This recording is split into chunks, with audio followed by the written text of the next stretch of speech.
Yeah. Yeah. Yeah.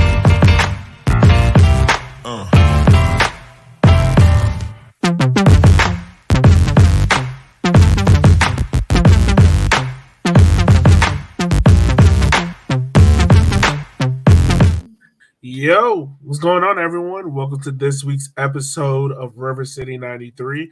I'm your host, as always, Elliot Barr, and joining me are two guys that I guess are about even kill on the point taken away from Tormenta. Well, I shouldn't say point. It's 4 points taken away from Tormenta over the course of two games.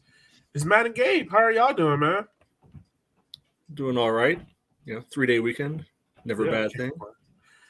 yeah, 3 day weekend. What was it? I think almost most of the leagues in Europe finished up over the weekend. It was real fun. Seeing Dortmund lose the title the way how they did, Hamburg. I will say this: it was funny to see Hamburg fans celebrate like they were about to get promoted, and then get the news that the high game with the 10 minutes of extra time, and then now they have to go to the promotion playoffs. Did I get that right? Yeah, they got Stuttgart whenever it is. Yeah, that would make me sick. But I think the biggest thing is the way how Dortmund lost the title. That was the biggest takeaway for me. Yeah, but it was one of those things where literally everyone knew it was going to happen, and yet everybody was still surprised. I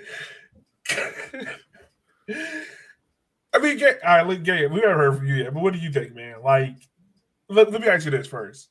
Would you rather lose a title the way how Arsenal did or how Dortmund did? Oh, man.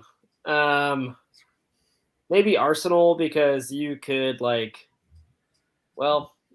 guess because, you lost it, 6 weeks ago, and you knew you were, Arsenal fans knew they weren't going to catch back up to City. Dortmund, you're hanging on. You've got, a thread of hope up to the last match day. And, all you have to do is beat some, mid-table team. And I don't know how they did against that team. I don't even know who they played, to be honest. But, all you have to do is beat some mid-table team, and then you're, you got it. The title's yours. So, definitely disappointing. I was disappointed if, Gio Reyna comes on and changes the game, 2 assists.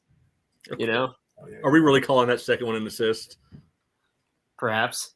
I mean, hey, look, they're going to find any way how to put a positive spotlight on it. It's been a bad weekend for Americans outside of Ethan Horvath. Mm-hmm. Yeah, outside of him, it's been a bad weekend for Americans abroad. Yeah. So, but you know who has not been a bad weekend for? But I mean, it's been an okay weekend for him. It's been Richmond. They went to Tormenta this past week, got a 1-1 draw with South Georgia Tormenta. So that's now what I think, Matt, you put up the tweet yesterday. We're done with Greenville away, Charlotte away, North Carolina and Tormenta. Yeah. So that's good, right? It's not bad. And I don't know if you know the stat. It's 7 games now that Tormenta hasn't beaten us. It used to be 6. I don't know if you heard about that at all. I've heard about it a lot. I've seen all the graphics. Every 5 minutes during the course of the game, because that was one of the only talking points dude had prepared for the whole game. Yeah. This announcer was, you could tell, I don't know, he sounded very new. He sounded very excited about everything. And I'm like, all right, dude, you don't have to sell this game. There's probably 30 people watching this. And that's probably the people in Richmond. Yeah. I mean, about the same number of people that were probably actually at the game. They got in some bad luck with, weather and everything. We can, relate to that at times, but I mean, there's nobody there. Yeah. I mean, not like Charlotte bad where they announced 100 people. I think Charlotte at this point knows, it is what it is with attendance. I feel like they just know. Maybe, but I mean, just lie at that point. How many people? We did it for years. Yeah, we did. Yes, man. All right. So the way how we're gonna break down this game is pretty much we're just gonna give our positives and negatives of this game. Of course, we're gonna talk about the goals and all that happened because we probably have the goal of the year in this game as well. I'm gonna go on and claim it. But Matt, let's start off with one of your positives of this game. What's something that stood out to you? Well, I think one of the positives goes right into it's goal related. This team is starting to really put set pieces together and be able to capitalize on them. Obviously, on Saturday, Suko, whether he meant to do it, or just a nice happenstance, puts it in straight from the corner, nice Olimpsukow. So I'm sure it'll probably finish third in goal of the week, voting, behind I don't know some whatever other garbage is out there. But I mean, last time we were down in Tormenta, Emmy scored that free kick. We scored off another corner, that Ani had kind of tipped in. I know there's another set piece or two that we've had over the course of the year. And those are starting to become dangerous for us. And I mean, we know we have trees like Ani. Dakota's when he's healthy, he's good in there. In the past, Emmy has been able to be surprisingly good in the air for a guy his size. Things aren't necessarily going the way you want them in the run of play. Being able to manufacture goals through set pieces can only be a good thing. Because we've seen it on the flip side happen to us this year too, of giving up some goals on set pieces. So being able to kind of turn around and fire right back and get the benefit of that, I see that as a plus. Yeah, it is a plus. And I mean, we almost scored off of another set piece in this game where what was it? Hara had the save off the goal line. He kind of I think one of the Tormenta players kicked it off of. Yeah, Gordon had that weird stretching backward header, and then was it Cole that was trying to back heel, flick it off his heel in or something? I think so. But yeah, I mean, this set pieces seem to be really good. Gabe, what's one of your positives of this game, my man? Yeah, I was gonna say that I liked how aggressive we were in the final third, and how much we won the ball back in the final third. So our wingers and our guys down in the box and on the wings were quick to get back to the ball when they lost it. And there was that one really great opportunity that was created in the box because I believe it was Owain that won the ball back. It was either Owain or Belmar who won the ball back in the box and was able to get a shot off that was, pretty much right in front of Para, but it was a good opportunity because they were aggressive and were quick to get back to the ball. Mm-hmm. Yeah, that's not bad. So one of the positives I had was, of course, Neil is back. It's good to see Neil. He came off the last 15 minutes of this game. So it's nice to know now that the guy that can help us break lines is back in the starting lineup. And then the other positive I had was Chris Cole has really proven that he can step up and play center back after the questionable start that he had against what was it, Cleveland. Yeah, he's really proven himself. He had a good performance in this game. NCFC game, what it was. Greenville, he had a good result. I feel like I'm forgetting one more, but since there we go. Since Dakota's gone down, he stepped up and he's been proven well. Matt, I'm gonna toss it back over to you. What's one of your positives, man? Yeah, I mean, before I get to that, echo what you're saying about Cole.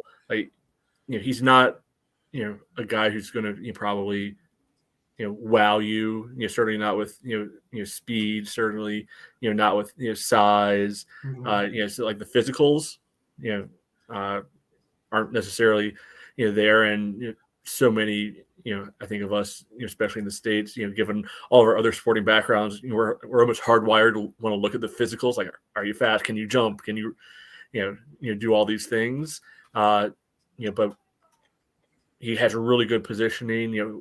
Gets that ball on his left foot. He can ping a ball pretty well, and I think most importantly, him and Ani seem to match well for the most part. Yeah. So. Yeah, no, it does seem to be like a good partnership. Even like, I think with Cole playing the way how he's playing, I think it's gave Darren the ability to sit there and kind of relax and not have to rush the quarterback. Versus if Cole's making mistakes, not playing well enough, maybe he's rushing the quarterback a week or two earlier.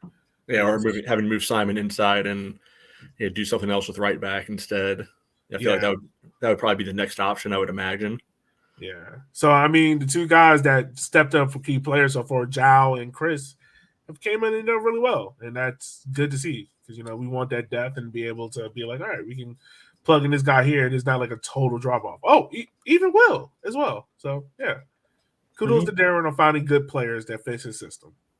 Yeah, and I think that also just goes back to some of the stuff we were talking about preseason. Just because we've never heard of somebody or we don't know who somebody is, doesn't mean that it's not a good sign. It means that we're in the third division of U.S. soccer. That doesn't mean that. And I think even the dog agrees. Of course. The dog agrees. All right. That's what's up. But yeah, back to you, Matt. What is your other positive, my man? Yeah. And for me, I think it's, seeing a little bit of added flexibility in where some of our guys can fit in. And I'm mostly thinking about how Darren's been using Jake Meacham the last few games. Mm-hmm. Yeah, he's been subbing him in. He's been subbing him in on the wing. And my first thought the very first time was, oh, we're trying to lock this down. And then he goes and gets an assist like 2 minutes later, which, bonus. But, also both of those games, Hornsby's come off, and it hasn't been a problem because Meacham can just slide right back in the left back position. You put in, Luke. We put in, Bentley, Gordon, whichever of the wingers are still available on the bench, and they can be able to hop in there and do the job too.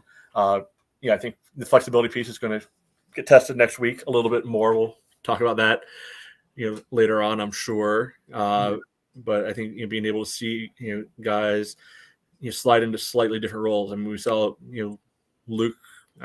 Granted, given what was going on in the game at this point, Luke playing center forward was more of just hey Luke, run around and just be a pest to center backs because I don't think we were even remotely trying to attack at that point. No, but just having a few of those different looks, and it's not a matter of one guy goes down. There's only one guy that can possibly replace them. Right. Real quick, for Darren putting Meacham in, I think the last game, as you said, is that right mid winger spot. What do you think Darren is seeing there with Meacham to put him there?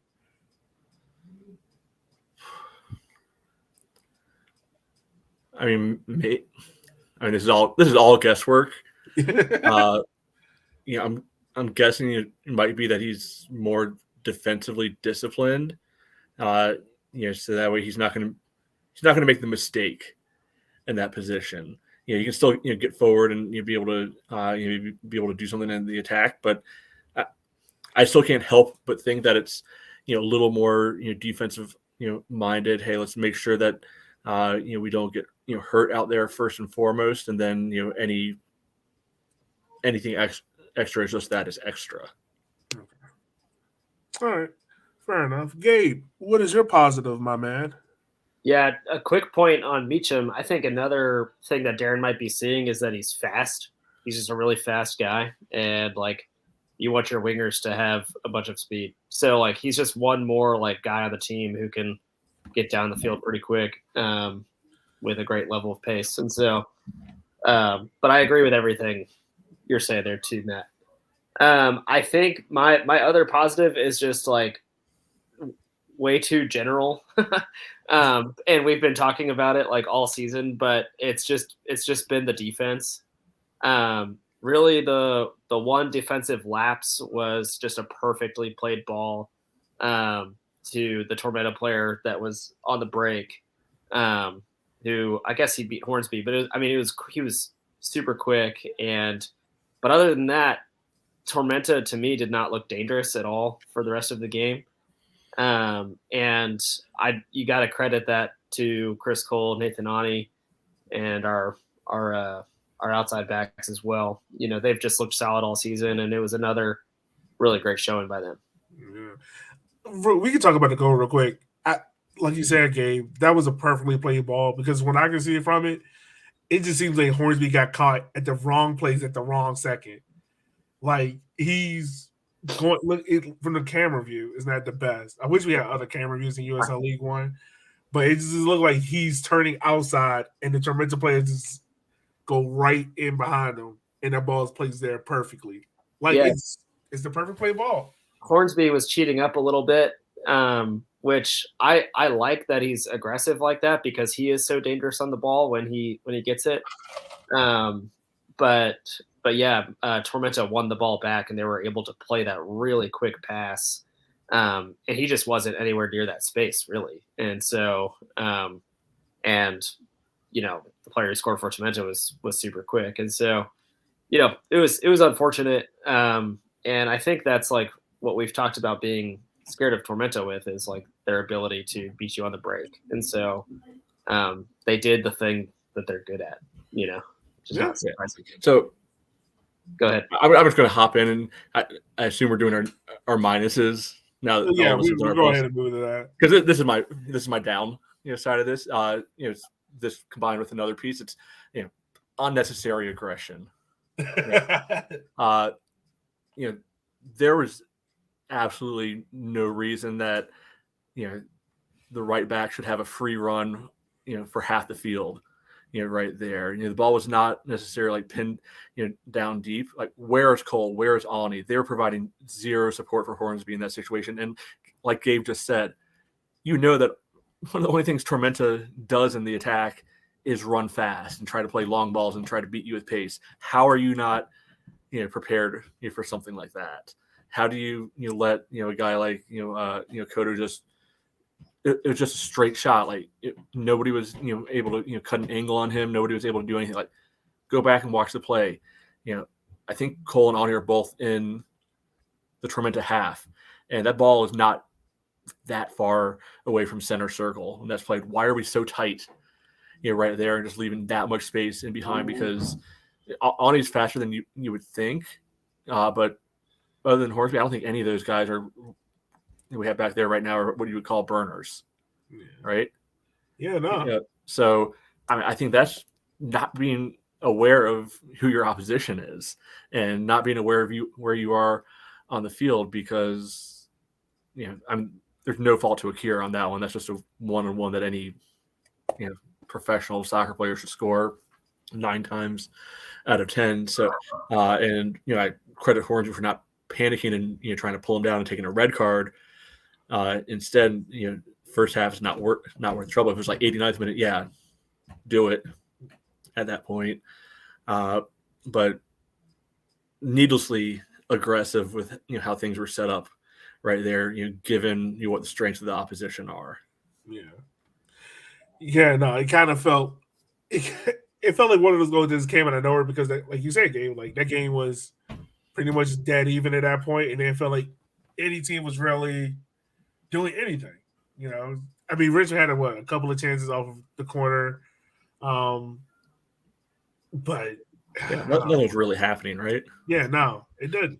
So you combo that with it's the time to talk about Zaka losing his damn mind out there. Like we know Zaka is good for a yellow a game. These yellows he got, they're absolutely both yellow cards. Like we can talk about the ref later on, because that dude was struggling out there. I think you could see both Darren and Ian Cameron just laying into him. You could hear both of them laying into him because there's nobody there. At various times during the game, usually a sign that something's not going right with everything. But and I think there's even one before he even got a yellow card. That probably could have been another yellow card, too. But especially the second one, 10 minutes to go, it's at midfield. What are you doing? Yeah, I don't understand that one. The first one I get, like, you try to recover the ball, it gets away from you, your foot go over top of it. And watching on a, like when it first happened, it was like, oh, it's not that bad. And then we watched, it was like, oh no, that's a Zaka tackle. The second one, yeah, you're right, Matt. Like you're not, the worst thing that can happen in that situation is you getting a yellow card. And the ref is already kind of at this point been kind of finicky about pulling cards and whatnot. And I don't know. Yeah, I don't get why Zaka went after that tackle there because it definitely put us at a disadvantage. And at that point, it just felt like Darren was like, all right, let's walk out of here with the point we got and call it a day. Yeah, and it's going to test that positive I had of flexibility because, I think that's the one position on the field where we have question marks of who's next guy up. I mean, I will say this. Thankfully, Neil is healthy now because if worse come to worse, if Darren does this, I wouldn't be mad at it. If he's just like, all right, Suko, you're going to play the Zaka role this week. Do we think he has that in him? I don't know that he doesn't. I don't know that he does, though. If it was against like the higher up echelon teams in USL League One, then yeah, I'd definitely be concerned. Against Chattanooga, a team that's coming off of a 3-0 loss that hasn't won a game in their last 4. I mean, it hasn't. Yeah, they've only drawn once in their last 4. The other 3 been losses, and they haven't looked really good. Like I trust Suko there because I think Suko has the ability to not even keep the play circulating, but we've seen him do the tackles that Zaka does. Like he has that in his locker, And I think Giles done a good enough job where he can play that box to box Suko. I mean, role there. Yeah, who's the other option there is what Chandler, maybe Chandler. Or so yeah, if it comes to it, I trust Justin. I mean, I think that probably ends up being what it is. I mean, I think if everybody's healthy, maybe we go back to a little bit of what we saw last year and move Dakota up and keep Cole in the back line. Yeah. But Dakota could do it. Yeah, other than being injured, yeah. Yeah. If he could be healthy, but right. I mean, I am low key excited to see. I mean, it's never. I'm definitely bummed that, or kind of mad at Zaka for getting a red card. That was going to be my other. That was going to be my minus for this game was that Zaka has gone, I guess 2 or 3 games in a row without even getting a yellow, and then he doubles down in this game and gets 2. And so I'm like, my man, like we've been so stoked for you recently, and then this happens. So, I mean, it is what it is. But I am low key excited to see Suko, Gomiero, or Joao, and Neil in the midfield together because I think that's probably what Darren will do. I think the question there too is, does Neil have 90 in him yet? Yeah, that's a good question. Then you bring in Chandler. I mean, Chandler will come in at like the 70th minute. That's my call. Yeah, I think that's good. I think if you can get Neil up to 60, 65, and the game is relatively in a good place, I think you bring Chandler on and be like, all right, let's kill this out. We're saying all this and watch to see like one of the 18-year-olds, Becca Howe, will be the center defensive mid. I'll have thoughts if that happens. Oh, what? No. You know what? I wish we had a way to bet on this. What if I'll put $5 on it be Meacham. Wait, say that again? I'll put $5 on it'll be Meacham. Like Meacham will be the center defensive mid. I'll tell you this. I'll just not even a bet. I'll just give you both you guys $20 if it's Howell starting at D mid. Just I'll free roll you guys. Oh man. Oh man, that would be funny. Shanir's not here. He doesn't get it. No, he doesn't. He misses out. So one of the negatives I had in this game was it goes in both of them kind of combine together. The final third long balls that were getting played, a lot of them were like either off target, too far, or not accurate enough to where they were kind of like deading attacks. Like we were doing so building up an attack, and then we'll go for a long ball, and then the ball would just trickle out of bounds. Like I remember Gordon had one that ran out of bounds. Belmar had an opportunity to be in on goal, and he kind of fluffed his lines. I don't know how he mishit it, but he was wide open and mishit his shot. I mean, I'm going to give him the benefit of the doubt and say it was the field because Sterling had something similar happen to him Okay. at one point where it looks bad, looks like he just whiffed it, but I'm going to give those guys the benefit of the doubt and say that their footing gave out on them on the field. Okay. And then we had another one. What was it in the final third where right after Sukow's Olympico, it was Belmar applying some pressure, getting the ball. He played it quick to Terzaghi. And I'm never going to front Terzaghi for shooting it in that shot, but it's just funny how you see, I think it was Sukow standing right there at the top of the 18, like, just pass it here. I don't know. Maybe if we had that chance back, maybe he'll make that extra pass. And we're talking about it instead of a 1-1 draw, we may have a 2-1 victory to talk about. A little bit different there. But those are my two negatives on the game as a whole. Yeah.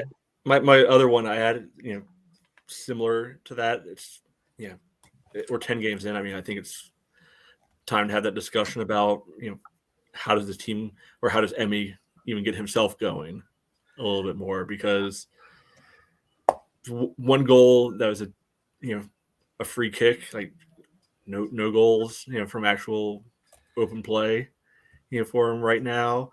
I mean, the team's fine at the moment, but having him scoring some goals would probably be a net positive, for this team. I mean, he's willing to do some of the defensive work and all that, but and I don't think it's just him. I think a little bit of it is, the chances being created because, we've seen from the past whether it's, Bolaños, teeing him up, Bolduc, Payne, Stu last year. I mean, whoever, long list of guys who have, teed him up for goals over the years. But I mean, I can't really think of many chances where you're like, oh, he should have scored that. Maybe the one at the very beginning of what was that, Lexington game? Maybe like 2 minutes in, you're like, all right, classic Emmy finishes that. But otherwise, he's been having to take like speculative shots. I think it is time to have that conversation, man. I think the league knows what to do with him. Like, we're talking about a 3-time MVP. Like, the book is written out on him. It's pretty much put a physical center back on him and don't allow him to get in behind you and keep a man on him on all times. And kind of force Richmond to score from other places. What I will say is this, though, is I think some of it is Emmy's lack of movement. Sometimes that can be kind of hindering him. But, I mean, he hasn't been getting the chances either. So it's kind of like, do less short it will be. Gabe, what you think? Yeah, I mean, I was gonna say what you said there, Elliot. That was that it feels like he's like double covered in the box relatively often, and the balls that are played into him, he's got a defender on his back, so I think there is some reality of like, okay, the league has seen him do his thing now for 3 years in a row. He's going to have to get a little bit more creative. He's going to have to do a little bit of a better job finding the space. And our wingers and outside backs are excused in that they're going to have to provide better service. Because at least for the first few games, there were oftentimes like balls that would be played in from the outside that would be behind him, that weren't really like, they just weren't clinical in that final third. They're starting to look a little bit better. They're starting to find the guy who's making the delayed run into the box. But we if we're gonna have a shot to get a home playoff game this year, we really need Emmy to score goals. Like he's our guy up there.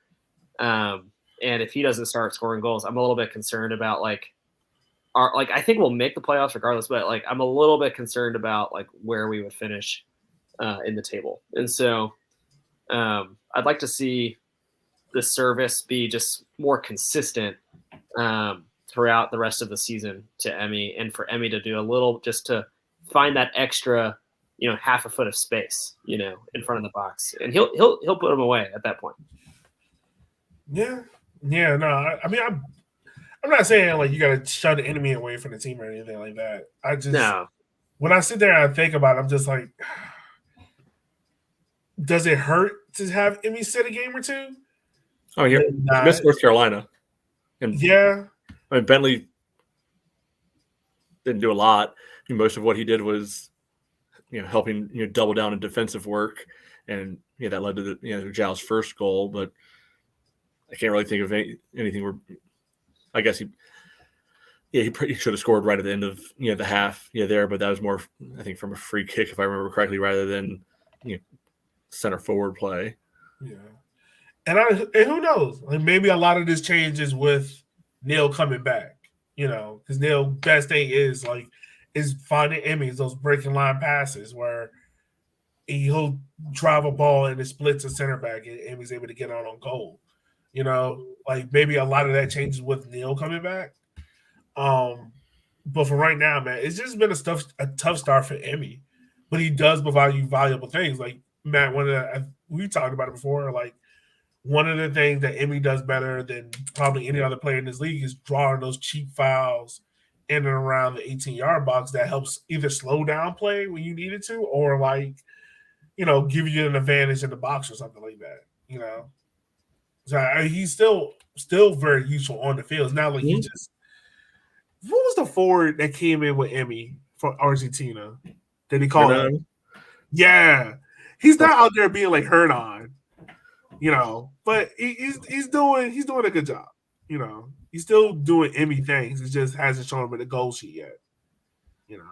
There's been a couple of just like particularly that Lexington game we were talking about, and a game earlier too, where a ball was played to him and he was gonna just do like vintage Emmy redirect to the goal basically, and he just missed a couple of those. But again, like he didn't get those chances that often. Like those opportunities didn't like sprinkle in like very frequently. It was kind of like one or two chances like that. Yeah. The brutal irony is there are a few times where he's, been able to get the ball, but it's into space. He's getting these through balls, and teams are willing to let him have that because I think he might be like a couple steps faster than me at this point. But yeah, I mean I'm past my physical prime to say the least, right now, and I think we've all seen it. Emmy gets the ball open space 40, 50 yards from goal, and I don't even get excited by that because I know he's not outrunning all those guys. He's not. It's not a Cotto versus Hornsby situation. No, it takes him a couple of steps to get going. Yeah, and that's maybe a half speed at that point. And that's just called being 30. Yeah, honestly. Yeah. Yeah, so I mean, Darren does have that on his mind. Do you think Darren is thinking about that at all, or is he just like, or is he just banking on Emmy's going to be Emmy, like he's going to turn good? I think he's banking on, it's going to turn around. I don't know if he sees, other viable long-term options, there either. Mm-hmm. Like maybe there's Bentley like. He's not even putting Olsen in at center forward anymore. Like the times he comes in, he's been playing midfield, and all we heard last year was that he's great natural finisher. He's not even getting the forward minutes. I think what I'd like to see is if Emmy is being ineffective in like a 0-0 game or we're down 1 goal, I'd like to see him maybe come off a little bit sooner and maybe try something different by putting in Matt. By putting in Bentley, and have those outside backs and your wingers send in some crosses like up high, like on his head. Because I think Bentley can put those away too. But I think for me, the leash for Emmy is just a little bit shorter at the moment, just because he's not proven to be as effective as usual. Yeah. In Darren's defense, I feel like Emmy has been subbed off more this year, by percentage than he had, in prior years. So I know there's been times when, Belmar's been in that position. I think Gordon ended up in that spot once as well. I think it's basically who's still on the field from the other wing forward group, and then one of them just gets shifted up to the front. Yeah. So this is what already 10 games for the next 10 games. We got Chattanooga, NoCo, Fuego, Madison, 1 Knox, 2, 3, 4, 5, 6. Chattanooga, Union Omaha, Independence, and then NoCo again. In those 10 games, how many goals would you expect Emmy to score? I'm going to give him 4. I'll go 3. Yeah, in his current form, I was going to say 3. Yeah. Well, I mean, his current form, all right of us now, are be way overshooting. 1, maybe 2. He has 1 goal in 10 games right now. So I feel like 3 with, and like we said, like it's a little bit softer schedule. I mean, you got Chattanooga, Yeah, more Fuego. home games also. Yeah. Just stretch 3 home games in there. Honestly, I'm not gonna lie. I know it's kind of far in the future, but I'm interested to see how Terzaghi does against his old buddy Jalen in that 1 Knox game. That'll be fun. Well, Knoxville is, I think they're technically ahead of us in the table right now, but I haven't seen anything that's really impressed or scared me. They don't seem exciting. Yeah. I don't know. It's just interesting thinking that. All right. So that's on that. So right now, like we said, we sit 5th in the table. At 10 games, we got 3 wins, 5 draws, 2 losses. What's y'all guys' thoughts in the first 10 games so far for the Kickers? Like, has it been what we thought it would be? Has it been negative? Has it been positive? Like, what are you guys' thoughts so far? I'd say roughly, like, it's hard to say that this is what I expected because it's just really hard to predict, like when you lose a few key, like really key players like we did. But I will say I expected us to be within a playoff position, which we are. I did not expect our defense to be as stout as it is, but it is. And so, like, I'm fine with how it's going, but I also like I said, if Emmy's not scoring goals, or if somebody if somebody doesn't kind of become like our key goal scorer here soon, I'm a little bit nervous just because it's a long season to bank on like random goals from like random guys across the field, Yeah. And so we just need to see that system begin to like be a little bit more efficient. Yeah, I think it's fine is a perfectly good way to put it. I would probably give them like a 6 out of 10, so far this year, so, slightly on the positive end, but nothing outstanding by any means. I think we probably feel very different if, they held on for another half hour against North Carolina. Yeah. I think that would definitely, tilt things because, the defensive numbers would look better. Obviously the standings, would look better, as well. But it didn't happen that way, so you can't, just outright ignore that either. But I think overall, kind of factor in the new attack, with the existing core, although, a lot of the core has been, unavailable at various times. We still, are minus EVD as well, who, we shouldn't forget, came straight in the team midway through last year and made, a considerable impact on the attack. I think he had 3 goals and 2 or 3 assists before he got hurt.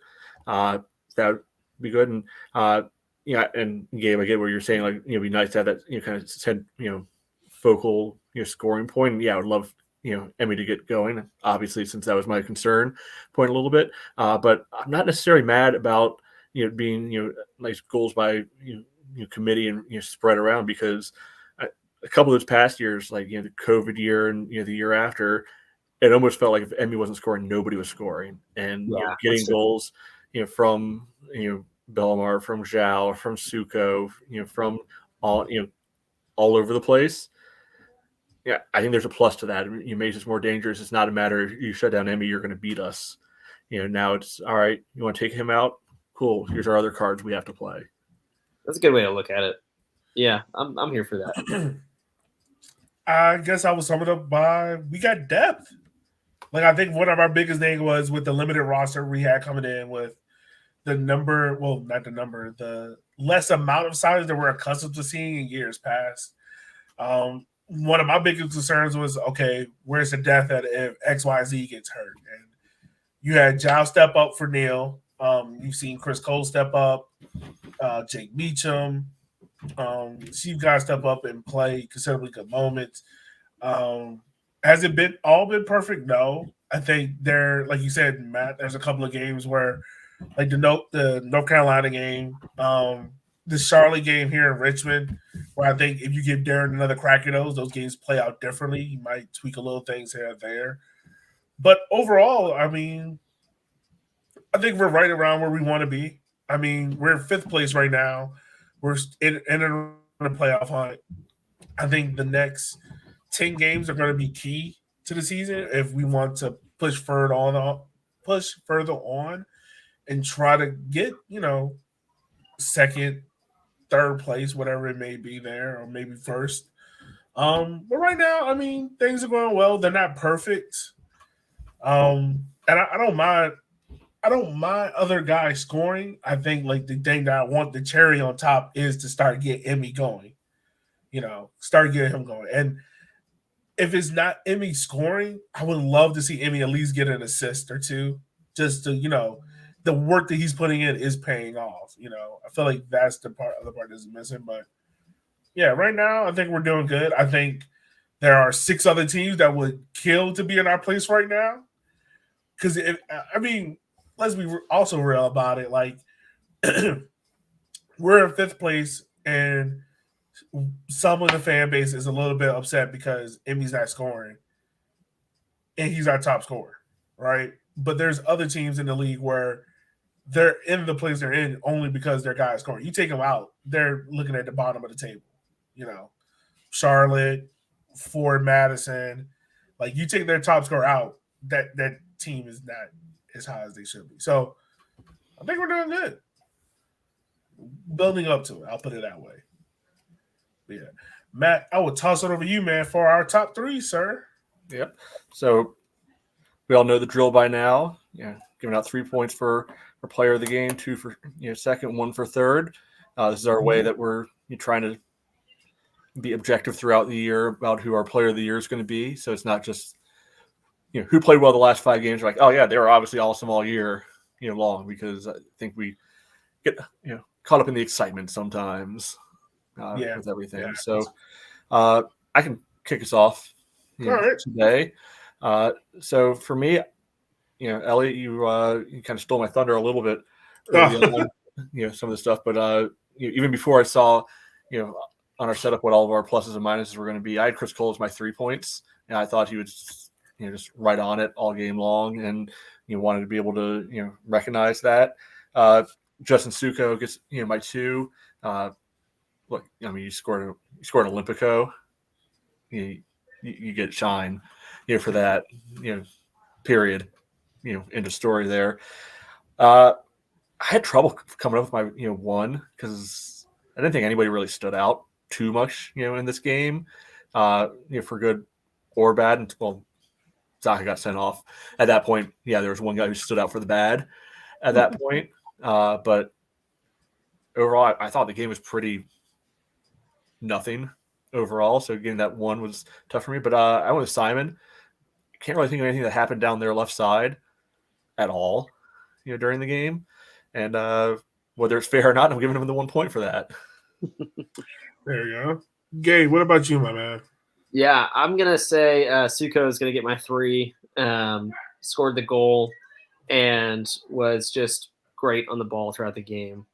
And then I was going to give my 2 to Nathan Ani and my 1 to Chris Cole. So the 2 center backs. All right. I'll give my 3 to Suko because when you score an Olympico, that gives us the draw. Yeah, you done good in my book, son. 2, I'll give it to Chris Cole. He had an outstanding defensive performance. And then the 1,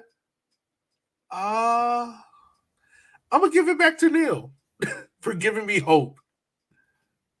Okay. There we go. So there we go. That's our top 3 so far. Matt, real quick, who's the early winner? Do you have that up? Give me talk about something for a minute. Okay, we'll bring up something else. How about a Chattanooga preview? Yeah. So let's go ahead. Matter of fact, let's go ahead and do it. Let's talk about Chattanooga coming up. Chattanooga is coming off of a bad loss to Charlotte right now. Like I said before, they have recent run of form is not so good for them. They have in their last 4 games only have 1 draw, and that 1 draw is a epic 3-3 game against Union Omaha, which Union Omaha should have won that game, and Chattanooga almost won it on the PK that got saved. Chattanooga's right now is coming in not so hot at all. Former Richmond kicker Riley Kraft is in and out of the team right now. Also is, I think, Marky Hernandez. No, not Marky Hernandez. What's his name? Oh, Pedro Hernandez. No, that's not him. I don't know who you're trying to go for here. It was somebody I saw that was like one of the guys that used to give us trouble. Maybe I'm getting confused. Maybe I saw Hernandez. It's not him. But yeah, let's talk about Chattanooga. What are we expecting from this game? Like, what are the 3 things Richmond need to do to secure a victory? Yeah, so I think first and foremost, it's stay disciplined, right? Don't beat ourselves. I think time and time again this year, the goals that this team gives up, rarely are they from great play by the opposition team. I can think of the first Charlotte goal and maybe one of the a couple of the North Carolina goals were just like, all right, those were good goals. Way to go.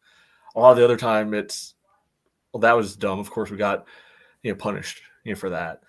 So I think first, don't beat ourselves. As stupidly obvious as it sounds, like play clean and you got to feel like you're going to have a good chance. Yeah. For me, Chattanooga has given up 10 goals in their last 4 games. And I think this is like one of the perfect opportunities for Richmond to exploit a defense that is just faltering and stuttering right now. So if I like, this would be just a great game to watch, like the system just continue to kind of gel like it did against Lexington in the last 30 minutes or so. If we could see that on the front end, like I'd love to see us against Chattanooga get an early goal, and just to begin to see that system and watch those outside backs, play fluidly along with the wingers like we saw against Lexington. Yeah, that's not a bad shout out. Yeah, I think we all got the same thing. Just stay controlled. Like, don't get outside of yourself. Don't try to do too much. This Chattanooga team is going to beat themselves. Like, you talk about a team that's coming into bad form, that's coming off a bad loss. I mean, they're still professionals, but make them make the mistake. You don't make the mistake for them and give them the opportunity. Because I guarantee you, if Chattanooga scores early, they're going to batten down the hatches, and it's going to be tough as hell to open them back up. So don't give them that opportunity to do that. I think the other thing, too, that I want to see is I want to see Belmar link up a little bit more with Terzaghi. I don't think we've seen that connection as much this year. I might be mistaken. But I think if there's any game for them to start clicking, I think this will be the game. So I would love to see that partnership kind of start growing a little bit more. And, yeah, that's what I got. Anything else from y'all? Yeah, and on the Petty side, I just want to see our defense beat the living hell out of Mikael Williams, because are we swearing on this show or no? Yeah, that's fine. He deserves it. Fuck that dude. Easily my least favorite kickers player ever. That dude. 2018 wasn't good anyway, but that guy was just back there collecting a paycheck, all year on the back line. He sucked. And I can't believe he's still getting paid to be a professional soccer player. It's okay if you're bad. Don't dog it for my team. Yeah, that dude, go fuck yourself. I swear, man. Like, I never that 2018 was historically bad. Maybe we should do an episode of just how historically bad it was. That's the team that gave up 80 goals in a season. And I just remember at points like Mikhail just sitting back there and just looking like, oh, they gave him another goal. Yeah. And when I saw Chattanooga sign him, I was just like, oh, this is bad. And I know he's one of the highest paid players on that team. I don't get it because he's playing for Pittsburgh, for a little bit. He's bouncing around some other teams. So I'm like, really, this dude? Yeah, I don't know, man. I don't know. Hopefully, Emmy can take advantage of him and get like 3 goals. Wow, he just looks worse and worse and worse. But yeah. Downside is nobody on the team was on that team, so they don't probably know or care the same way. Probably not. On happier notes, I got our basically third of the way through the season standings up and ready to go. All right, y'all been watching the games. Who would you guess are our top 3 of the year? I'm thinking number 1 is Nathan. Okay. Yeah, I would go Suko, Belmar. Neil might be in there. No, all right. Maybe. All right, you guys are pretty much there. Yeah, Ani is running away with it right now. He's on 36 points for the year already. Suko's in second on 26. Okay. And how quickly you guys forget the guy who was just getting all the points early on in the year, still getting some. Hornsby's third. Oh, that's right. Yeah, he's on 23. Okay. I apologize, Michael. You're playing great, man. Yeah. And those 3 are pulled away from the rest of the group already. I think after Hornsby, next up is Zaka actually on 14. And And, we might have dug some points from hard. and here's the thing: we've had 16 different players get at least 1 point this year. Emmy's not on that list. Damn. Wow, really? Yeah, we got 2 goalkeepers on there. We've got 2 rookies. This is going to sound bad. I don't mean this to sound bad. Luke's on the list, and Emmy's not on the list. Like if you had laid betting odds on that happening at the beginning of the year, that would have to be a big number for sure. Oh yeah. My prediction is that we'll all give Emmy 3 points next week because he's going to score 2 goals against Chattanooga. I like that. That works. Right. I'm down. That works. Guys, I think that's the end of the show. Anything else from y'all before we wrap up? I mean, I think things are going just fine. I mean, we're not high flying like we were last year, but guess what the turning point game was last year? First game of June, home against Chattanooga, dropped a 4 spot on them. I mean, granted, they were playing a little bit of a change team. That's not the point of the conversation. Beat them down that day is the point of the conversation. And hey, we've seen a lot of patterns from last year pop up again this year. How about that one too? Yeah, my ending thoughts are: let's see another 5,000 plus at City Stadium on Saturday. It's been 5,000 plus every home game, every home league game anyway. Let's keep that going. I think you might see 6. You think if the weather's nice, I think we might get a 6 spot in there. All right. See, I wasn't thinking that would happen again until start of July for fireworks, but hey, I'll take it. I think we get a 6. So guys, we just want to say thank you for taking the time out of your day for listening to our show, because without you couldn't do it. So if you want to support our show, you can by clicking on the link in the bio down below. But with that being said, we will holler at you guys next week. Up the rules, everyone. Be easy, be safe.